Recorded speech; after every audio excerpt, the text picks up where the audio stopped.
YCP ప్రభుత్వంలో ఆ party నేతల దాష్టికాలకు గురైన పల్నాడు జిల్లా ఆత్మకూరు గ్రామానికి చెందిన ఎస్సీ కుటుంబాల వారు సీఎం చంద్రబాబును కలిశారు.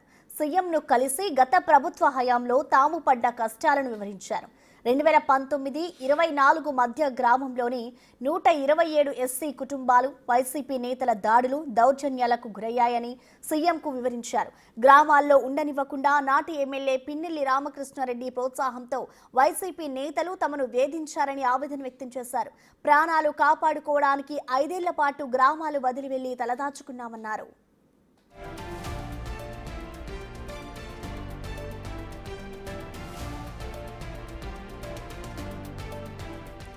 తాము ఊరిలో లేకపోవడంతో ఇల్లు కూడా ధ్వంసం చేశారని వివరించారు.